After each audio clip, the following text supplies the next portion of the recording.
This time on Engine Masters, we're going to show you how to buy the right cylinder heads. Meanwhile, we're going to stumble into a killer combination for a 408 Ford Stroker.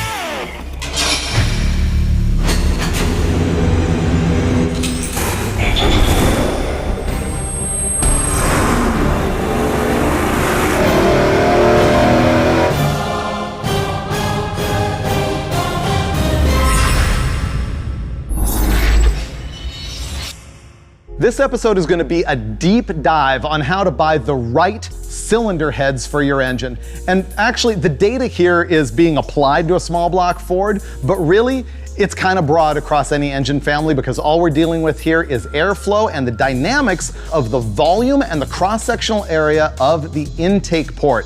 And we're doing that specifically by testing 3 sets of Airflow Research Renegade cylinder heads. Now, one of them has a 165cc intake port, one of them is a 195cc, and one of them is a 220. Now, the common internet theory is that you can put too big of a head on your engine and therefore lose bottom end torque, and that's what we want to find out. And to do that, I've assembled an engine that is a really calm street going motor. I wanted to keep the airflow and the RPM down so that we could do the best job possible in finding out if too big of an intake port really does kill torque. The engine itself is a 410 cubic inch stroker that's based on a Ford 351 Windsor. The short block is from Blueprint Engines. You've seen it a bunch of times on Engine Masters. It's been really good to us. Up top, the Holley XP carburetor, an 850 double pumper. The intake manifold is an Edelbrock dual plane. Best thing for the street, best thing for torque. It's a Performer RPM air gap. We've put MSD ignition in it. The cam itself is really small. The duration at 50 thousandths tappet lift is 218 on the intake, 224 on the exhaust. Very low lift at half an inch, 0.513 inch lift, and it's on 110 degree lobe separation angle. The engine itself's about 10.2 to 1. The exhaust system is a set of open headers, Hooker Super Comps in a 1 3/4 inch tubing diameter. What we're gonna do with this is run those 3 sets of heads across it with different intake ports, and there's a few other features that they have that are different as well, and I'll spell that out later. But we're gonna start out with the tamest cylinder head that Airflow Research makes for the small block Ford. It has a 165cc intake port, and it's the most affordable one that they make. I'm really concerned that it's just gonna choke the power out of a big 410 cubic inch small block, but you never know until you go strap it on the dyno, which is what we're about to do. We've run this thing in the dyno in a bunch of different configurations, but the one thing that stayed the same is we've always used the AMSOIL Dominator 1030 in this thing. And there's a chance this thing is actually gonna squeak its way into one of my own cars, and I always use synthetics in the stuff that I really care about, obviously not in some of the clapped out junk that I drive. So this thing will survive on AMSOIL, and you know I really care about it because look, I brought a funnel so as not to soil my new AFR valve covers. Yeah, this is the single smallest camshaft I've ever intentionally installed. So you're turning into me, you're turning into a top of the page guy instead of a bottom of the page guy. Yeah, smooth idle, nice drivability. I still think these cylinder heads are gonna strangle it with that 165cc intake port. I agree. I gotta tell you, I got a chance to look at this thing, you know, before you guys got here when I was getting it up, and this thing's pretty good. I kind of have a new favorite combination, big motors, small heads, small cams, so. It's heresy! I want the small cam and the gigantic heads. Yeah. That's Well, going to be let's the see. magic.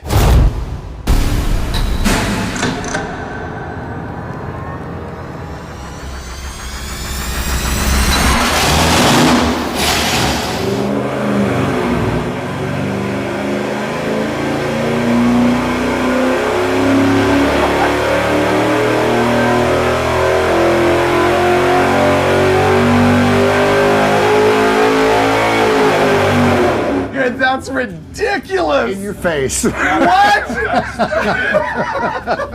That's what I was saying. I'm looking at the curve when I pre-ran it. Yeah. And I'm like, oh wow, would this be fun? I mean, this thing's got 450 pound-feet at 2,500 RPM. And what was the peak? 520? Let's look yeah, at as far it. as torque. Oh, it's really bad. I was just blown away by the torque curve on this thing. Look at that. We just made 515 pound-feet of torque and 471.4 horsepower. I didn't see that coming either. I know, that's what I said was so good about it. Because it's kind of as good power-wise as a good 383 stroke or something, but they don't make this kind of torque. And they certainly don't have that kind of drivability. Yeah. Now you guys know why I bleed Ford blue, right? Are we only going to ruin it from here? Well, if we take away from here and add to there, then it's kind of driver's decision. But as long as we can hold on to this and pick up some of this, then that's going to be a win. Can I go out on a limb here? I'm sure you will anyway. I really don't think that the intake port cross-section is going to affect that very much. But the increased airflow has got to make it better. Here's the question, though. What does it do at part throttle? We're going to look at full throttle, but what's it do at part throttle with a big head versus this thing? This 165. Yeah, we don't know. Okay, the reason that was mind-blowing is that none of us expected a 410 cubic inch engine to be able to make that kind of horsepower and torque through a 165 cc intake port. That is considered very small. Typically, you'd think of that cylinder head for like a 302 cubic inch engine, but I think what that trained us is that that number alone is not everything when you're buying a cylinder head, even though it's normally how people refer to heads. For example, these would be an AFR 165, 195, and 220. That's the lingo that people throw out, but there's more to it. Let me explain to you what that CC number really means, and I'm gonna do that using this cutaway of a Mopar 426 Hemi cylinder head. This is actually a Keith Black head that was given to me a long time ago, but it's super handy for showing stuff like this. So imagine you've got your intake valve right here and your exhaust is over here. This is your intake port, that's your exhaust port. Now, if there was a valve in here sealing it off, and if you were to fill it with water up to this face right here, which is where the intake manifold bolts on, then you could measure that volume of water in cc's and it would tell you the overall volume of the port. That's where those numbers come from.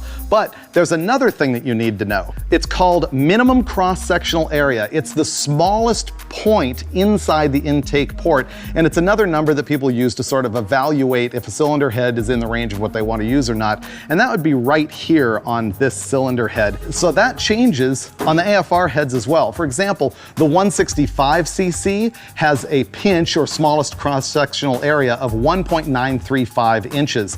Then you move on to your 195, and it's got a 2.075 pinch, and on the biggest head, it's actually 2.375. So you can see that the size varies a lot, and the theory is that the bigger the port is, the more you can tend to lose low RPM torque, and that's what we're gonna find out today. But let me tell you what's the same about the three cylinder heads that we're gonna test before I tell you about what's different about them. First of all, they're all from Airflow Research. They're all from the Renegade line. They're all CNC ported and they all have a 58cc chamber on them. So the compression ratio on all of these is the same. The other thing that's important to note is that the rocker arm studs are in the same place on all of these, so you can interchange them without having to worry about rocker arm geometry and push rod length and stuff like that. Now here's some things that are different about these cylinder heads. The valve size is one of them. On the 165 head, you have a 1.94 inch intake valve and a 1.6 in the exhaust. The 195 head that we're just about to bolt on has a larger 2.05 intake valve and a 1.6 on the exhaust. And the 220 head, which by the way, this isn't one of them, this is just a prop, but the 220 has a 2.1 inch intake valve, and because that's so big, they had to reduce the size of the exhaust valve to 1.57. Another thing that is different between the various heads is going to be the exhaust port. They know as the head sort of gets racier and racier that you need more flow not just on the intake side but also on the exhaust. And for that reason, the exhaust port is 68 cc's on the 165 and it's 70 on the other two. But the other modification is that the exhaust on the 195 and the 220 is raised, which tends to improve flow. On the 195cc head, it's raised 0.125 inches, 1/8 of an inch. On the 220, it's raised 0.375, 3/8 of an inch.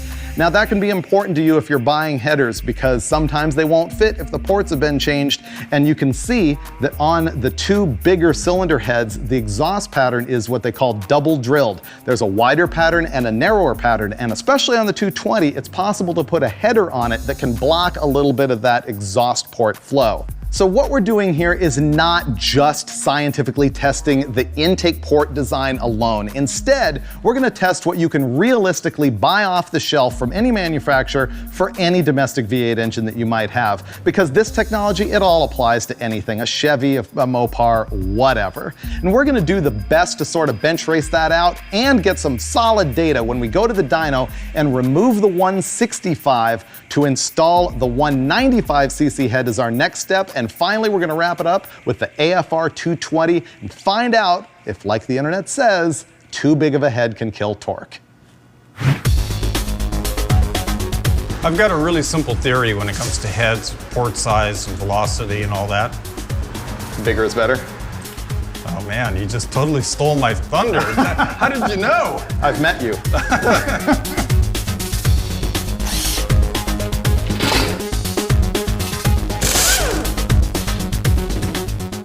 I think here's a good tech note. Because on some of the gasket manufacturers, you'll see on the Ford gasket where it says front. Yeah. This one actually doesn't, so you need to be smart enough to know why. In both the cylinder head and the block, there are water passages. It's the head gasket that determines the direction of flow. So if we were to have put this gasket on this way, Yeah. the water is going to enter the water pump, come through the cylinder head, come right out here into the intake manifold and back out the front. This whole part of the motor would have zero flow. I did not know. That's so now we do this, and all the and water the goes water to is the back. forced all the way to the back, comes up the back, through the head, out the water passage, so it circulates and flows and cools the whole block. Also, did you notice this is a Mr. Gasket MLS? I did. Their claim is that the coating on this does not require as smooth a surface as some of the other ones. Oh, interesting, because yeah, a lot of them, it gives you a specific RA finish that you have to Yep. use the gasket. They say it can be a little bit rougher. Just so you know, that's my one and only Ford Tech tip It was really good. for the year. I liked it. I only have two. I'll save one for next year. 195 cylinder heads going on. Here comes a winner. You know what else is really cool about the AFR heads? What? 8mm valve stem. Oh, that's really good. Yep. Kills some weight, flows better. Yeah. Good.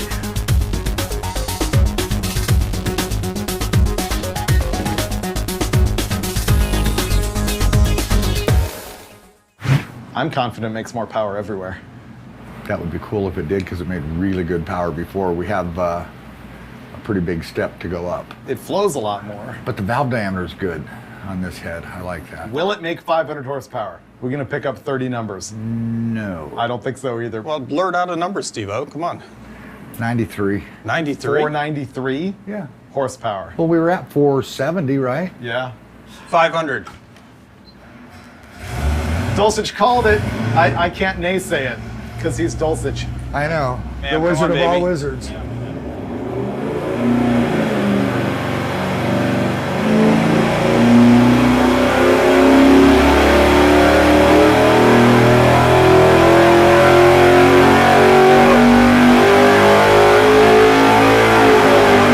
Not quite there, but No. still really impressive. I had a pretty good feeling when it came in about 8 pound-feet better. Yeah. So at this point, with this cam, so far, this is a better cylinder head.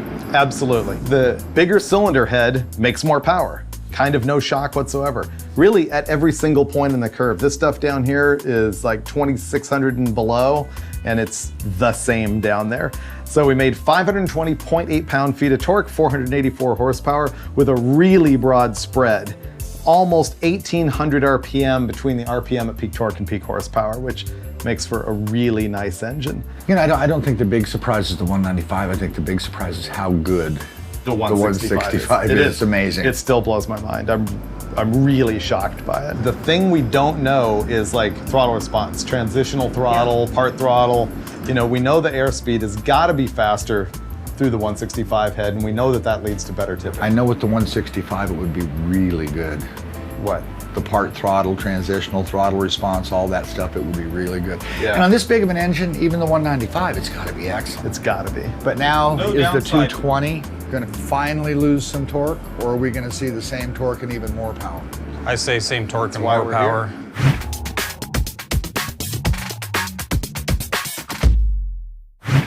I think every internet forum on Earth claims this is going to be worse, killing torque, right? Really? Yeah, I think they do. I don't read the internet enough, apparently. It would be the consensus. Yeah. Consensus would be it's too big. Yeah, too big of a port. It's just like Goldilocks and the Three Bears. The other heads are probably just right. Yeah, probably. But probably not. I'd say Papa Bear is the best. The fail in our test here is I think I chose a 410 cubic inch engine because... Had you chosen a 302 and started with a 165 and found out that a 220 might be too big at some point? I tried to compensate for that with the small camshaft, you know. And then you just made more torque. All I did is make more torque. How are we going to live with ourselves if it actually makes more power everywhere and people tell us we're wrong? I think it will. I really do. I think it will too. But it might give up a little bit of torque. It might give up 5 or 6 between 2,500 and 3 is my guess, and then it's off to the races. And it's going to make 497 horsepower. 493. 493. I don't want to make a guess this time. I'm going to guess because it doesn't matter. You're always right and I'm always wrong. I'm just going to be silent on this one. Okay. Well, let's find out what it is going to do.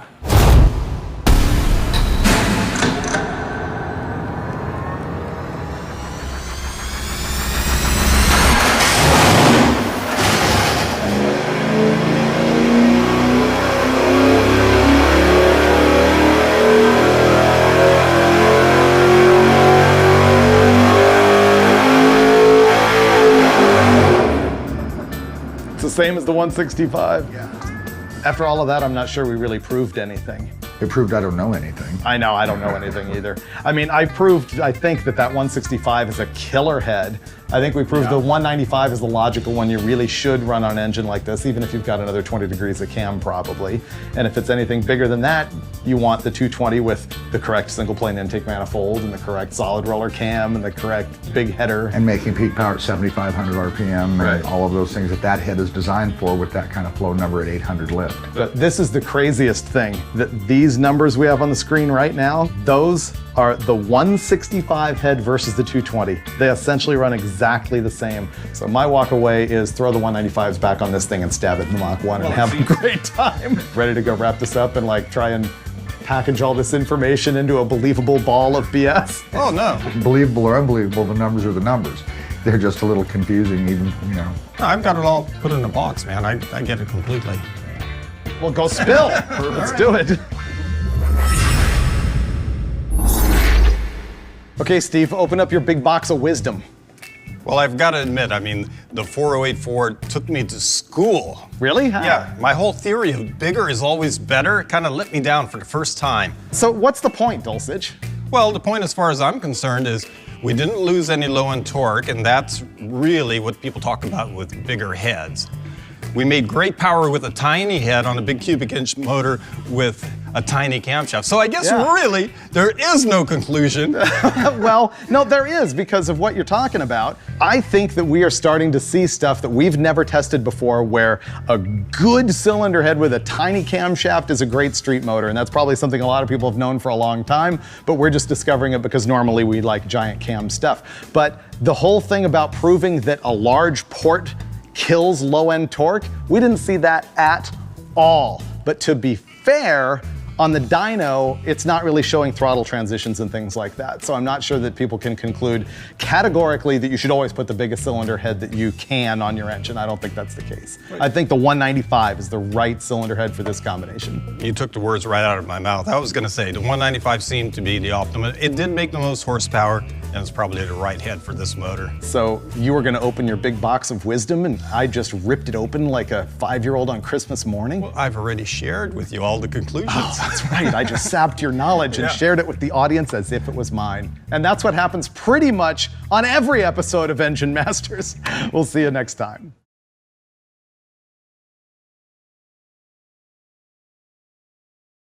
This is not a man bun, is it? Well, not yet. No, it never will be. If you move it just an inch higher, you're getting close to a man bun, but see, it's a ponytail now.